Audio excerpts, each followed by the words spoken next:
And so, and I don't think that you can pursue equality of outcome and have good intentions at the same time. I mean, you're so ignorant, you're so historically ignorant that you shouldn't have the kind of power that would enable you to make any decisions. The arrogance to make someone believe they could.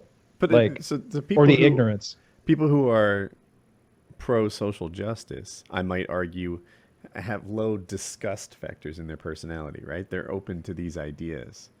And disgust is a negative emotion, right? Well, I mean, that's one of the dangers of radicalism on the right. You know, we know the dangers of radicalism on the right. You know, I mean, the thing is both the right and the left can deteriorate into a really vicious form of identity politics. I mean, now obviously that's what happened in Nazi Germany, and that can easily happen with sort of more extreme nationalist movements that are rising, coming to the forefront in Europe. I mean, there's definitely a bad trail that can go down, and there's no doubt that disgust sensitivity can produce pretty intense political pathology. It's quite terrifying. But, you know, there's a hell on the left and there's a hell on the right. And at the moment, at least in the universities, the hell on the left is a lot more potent and dangerous, I think. It's certainly the one winning right now, just by numbers. Just by numbers. Okay. Yeah. Well, it has in universities is all we're talking about. Yeah. Yeah. Oh, you're right. You're right. I guess I was in university, undeniably, right? The left is running the show. In politics, the right is. Yeah, well, and I mean, it's funny too, because part of the reason that in politics the right is running the show is because in universities the left has run it. You know, and at least what I see looking down at the U.S. from Canada is that, you know, a huge part of the reason that Hillary lost the election was because she abandoned her working class base to pursue this identity politics nonsense. And that scares a lot of people badly enough, so they held their nose and voted for Trump. I mean, Trump has his genuine supporters, but a lot of it, from my perspective, was, well, are we going to go for the witch on the left or the tyrant on the right? It's like, that's exactly enough of the witch on the left, man. And it also seemed to many of us, that the witch on the left was a very powerful witch. She had all of her books in order, all of her spells. She had 2 magic wands. Like she had like a former witch married to her who was going to be coming in there with that, like helping her stir the cauldron. And then you had Trump, and I mean, we've seen how effective he's been at getting his poorer ideas across. It just seems like it still is the right decision. Well, you know, I think to be really cynical about it, let's say, I think people preferred the impulsive and disorganized lies of Trump to the crafted and carefully aimed lies of Clinton. That's how it looked to me. Because at least with Trump, you could think, oh, well, we get some sense of what this guy's like, partly because he can't stop himself, you know? Yeah. And with Clinton, it was like, well, there's a well-oiled machine for you.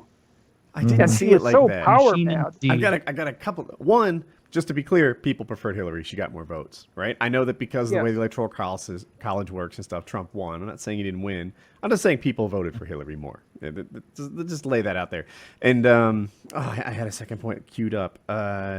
It was about, I think a lot of people believed what Trump was saying. Or there were a lot of people who actually thought there was going to be a wall, and people who thought Mexico would pay for it. That when he said he had a plan to defeat ISIS, people voted for him because they believed he had a plan, right? He wouldn't tell you what the plan was because they'd be telling ISIS what the plan is, and there's a certain logic to that. I get it. But he says, I'll take care of ISIS in the first 30 days. I'll have healthcare solved in the first week. I'm going to build a wall, and Mexico's going to pay for it. He told, if you got what Trump promised, it would be fantastic. Trump was willing to tell bigger, bolder lies than Hillary was, and I think that got him a lot of votes. Yeah, well, I mean, there's no doubt that he had genuine supporters who genuinely believed what he had to say. And I mean, for all I know, he believed what he was saying when he said it. It wouldn't surprise me. But, I mean, you know, if you're speaking in front of people like that and you're speaking extemporaneously and the crowd is responding, it's pretty easy to get swept away in your own rhetoric. And I also think that, I mean, who knows, right? Because God only knows. But I can't help but think that the victory came as a shock to him. It did. I bet it totally did. There's no way that he was sitting up that night going like at 10 o'clock he had to be watching like there's no way this is absolutely unprecedented. Like he had no idea. Yeah, and I mean, you be careful what you wish for. You know, I mean, he's kind of old, and I can't imagine a more stressful job than president of the United States. You know, I mean, he's getting fatter. He's got to deal with those pesky Koreans, for example, and that'd be enough to make you turn old and gray overnight. That's an interesting solution. I predict he will not turn gray. No, he will not. no, he won't turn gray. But like, his skin will turn gray before his hair does. It turned Obama gray. Yeah, right. And he was jet black hair walking into that office, and he left like just with so many secret bags under his eyes. Like, oh Jesus. Exhausting. Yeah, well, it's too much of a job for one person. I mean, it's certainly possible. It's possible that the United States is too big. It's just. I think so. I mean, I don't know, but I think we need to take California. Let you guys be your own thing. Just California. Yeah, I saw those guys down in Texas. There's always a vocal group who wants secession from the Union. You know, Texas has its own power grid. For those who don't know, they're in the U.S. Republic of Texas. It's the Republic of Texas. They could secede if they wanted. There's 3 power grids in the United States: East Coast, West Coast, and Texas. They got their own. All right, these are self-sufficient cowboys with modern rifles. Like they're different people. Okay, and they talk about seceding often. And I think they put it up for a vote a couple years ago, and it got like 12% of Texans were on board with that shit. Maybe a little higher. That'll never happen because too many Texans are also American patriots, where they'd be like, "I'm not leaving America." You know, Texas is the best state in this union, or whatever they would say. Well, they'd have to head up north to Oklahoma then. But sometimes I see California, some people there discussing the same things, and I wonder what they would do without any water. I think Kyle, California I've been assured contributes they have more enough tax dollars than they receive, and Texas receives more tax dollars than they contribute. California is, I think, the furthest in the hole of any state, other than is Illinois worse now? In terms of what in the hole? In terms of debt. Oh. In terms of like infrastructure not doing Michigan, as well, right? not being updated. Oh, Michigan, yeah, that's a good one.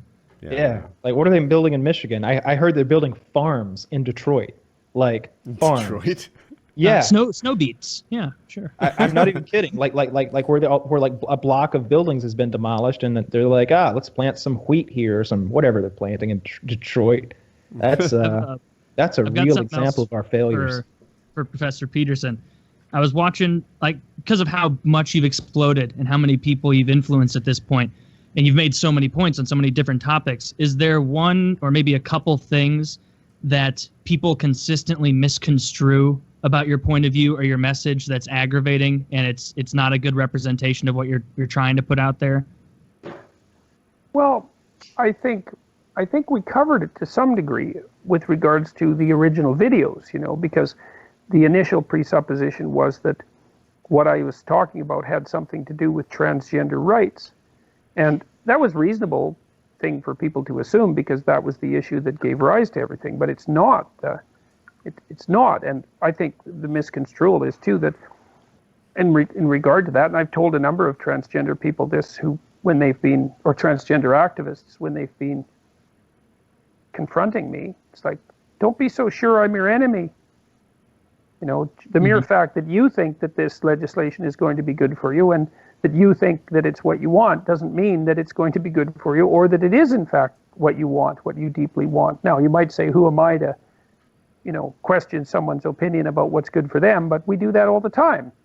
You know, and I especially do that with younger people. It's like when I face the typical 18-year-old, my general attitude is, like, I really like teaching young people. I think it's a privilege, and I think it's great that, you know, youth is full of potential, but an 18-year-old doesn't know a damn thing about anything. And I'm not going to pretend that I think differently, you know? I mean, if they knew enough to make the most profound decisions about the nature of the state and reality, then what the hell are they going to learn for the rest of their lives? My daughter's 18, and you are right. Yeah, well, I mean, what I think about 18-year-olds is that 6 years before they were 12. No? On a side note, lately people have been posting pictures of me like from 4 years ago or whatever, like just side by side, and like, hey, look how Woody's aged. Yeah. 6 years ago, you were 12. Look at how you aged. We've all aged. You look different too. You're just lucky that you're in the part of aging where people don't consider it bad.